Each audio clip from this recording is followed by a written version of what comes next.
اللہ اکبر اللہ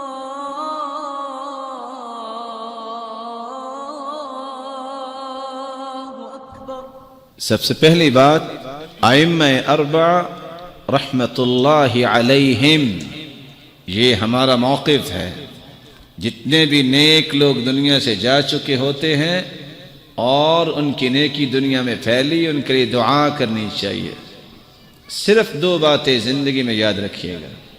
امام ابو حنیفہ رحمۃ اللہ علیہ کہا کرتے تھے اذا صح الحدیث فهو مذہبی، جب صحیح حدیث ہو تو میرا مذہب ہے۔ صحیح بخاری کی روایت ہے اذا قال الامام غیر المغضوب علیہم ولا الضالین فقولوا آمین، جب امام غیر المغضوب علیہم ولا الضالین کہے تو تم آمین کہو۔ اصح الکتب بعد کتاب اللہ العزیز، قرآن مجید کے بعد سب سے صحیح ترین کتاب صحیح بخاری ہے۔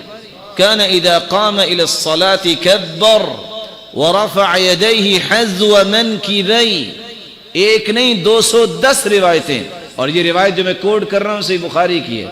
رسول اللہ صلی اللہ علیہ وسلم جب نماز کے لیے کھڑے ہوتے اللہ اکبر کہتے اور دونوں ہاتھوں کو کندھوں کے برابر لے جاتے۔ امام شافعی کہتے ہیں اذا صح الحدیث فهو مذہبی، جو صحیح حدیث ہے میرا مذہب ہے۔ اور امام مالک رحمۃ اللہ علیہ فرماتے ہیں کہ ہر وہ بات جو کتاب و سنت کے مخالف اس کو دیوار پہ مارو۔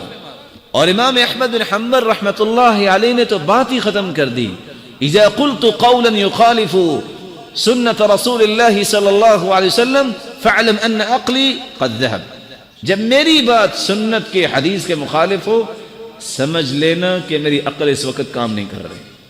ان تمام ائمہ کو اللہ تعالی جنت میں جگہ دے۔ لیکن دوسری بات جو میں بتانا چاہتا ہوں، عبداللہ بن عباس رضی اللہ تعالیٰ عنہ کے سامنے ایک شخص نے کہا کہ ابو بکر صدیق رضی اللہ تعالیٰ عنہ یہ فرماتے ہیں۔ کہا میں تمہیں کہہ رہا ہوں اللہ کے رسول یہ فرماتے ہیں، اور تم کہہ رہے ہو ابو بکر صدیق رضی اللہ تعالیٰ عنہ فرماتے ہیں۔ خشیت ان تنزل علیکم حجارۃ من السماء، مجھے خوف ہے کہ کہیں تم پہ پتھروں کی بارش نہ ہو۔ آج سر کا مسئلہ ہے، میں مثال دے کے سمجھاؤں گا۔ ایک مذہب ہے کہ 4 بالوں کو پانی لگ جائے مسا ہو جائے گا، دوسرا کہتا ہے 4 انگلیوں کے برابر اگر سر پہ پانی لگ جائے مسا ہو جائے گا، دوسرا کہتا ہے ربع الرأس، اگر چوتھائی حصے پہ ہاتھ لگ جائے مسا ہو جائے گا، ایک کہتا ہے شطر الرأس، آدھے سر پہ اگر مسا کر لیا جائے ہو جائے گا۔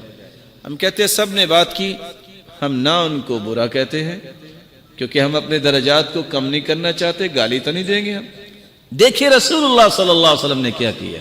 صحابی کہتے ہیں بدأ بمقدم رأسی ثم ذهب بهما إلى قفاه ثم ردهما إلى المكان الذي بدأ منه وكان يمسح الرأس كله، پورے سر کا مسح کرتے، دونوں ہاتھوں کو اپنے ماتھے سے شروع کرتے جہاں سے بال اگنے شروع ہوتے، منبت الشعر، گدی تک لے جاتے اور وہاں سے واپس لے آتے جہاں شروع کیا تھا۔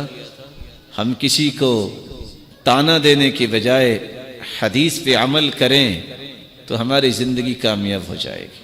اس لیے ائمہ کرام رحمت اللہ علیہم کے بارے میں کوئی بات نہیں ہم کرتے، لیکن وہ بات جو کتاب و سنت کے مخالف ہوگی کوئی بھی نہیں مانے گا۔ اور اصول یہ ہے، یاد رکھیے گا، امام ابو حنیفہ رحمت اللہ علیہ 80 میں پیدا ہوئے اور 150 میں فوت ہو گئے۔ امام مالک رحمت اللہ علیہ 93 میں پیدا ہوئے، 179 میں دنیا سے چلے گئے۔ امام شافعی رحمت اللہ علیہ 150 میں پیدا ہوئے، 204 میں فوت ہو گئے۔ امام احمد بن حنبل رحمت اللہ علیہ 163 میں پیدا ہوئے، 241 میں اللہ کے پاس چلے گئے۔ کسی انسان کو دنیا کے اندر میچورٹی لینے کے لیے جو اللہ تعالیٰ دیتے ہیں کو 20-25 سال تو چاہیے نا۔ الغرض اگر 80 میں امام ابو حنیفہ رحمت اللہ علیہ پیدا ہوئے تو 20 سال 25 سال کا اضافہ کیجئے، 100 اور 105 تک لوگوں نے ان کی بات کو سمجھا، جنہوں نے فالو کیا ان کو لوگوں نے حنفی کہہ دیا۔ امام مالک اگر 93 میں پیدا ہوئے ہیں تو 113 یا 120 تک لوگوں نے بات مانی اور ان کو مالکی کہا گیا۔ اور امام شافعی رحمت اللہ علیہ اگر 150 میں پیدا ہوئے تو 170-75 تک لوگوں نے بات مانی، لوگوں نے ان کو شافعی کہنا شروع کر دیا۔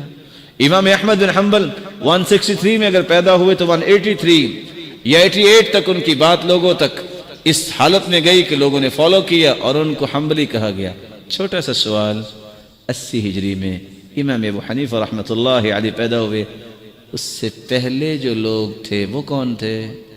حنفی تھے، مالکی تھے، شافعی تھے، حنبلی تھے رحمۃ اللہ علیہم، قدس اللہ سرہم ونور ضریحہم۔ یہ اس وقت تو پیدا نہیں ہوئے تھے، تو پھر کیا تھے وہ؟ کتاب و سنت کو ماننے والے تھے۔ اور اگر آج ہم بھی کتاب و سنت کو مانیں، دوسرا سوال، کیا وہ جنت میں جائیں گے کہ نہیں جائیں گے؟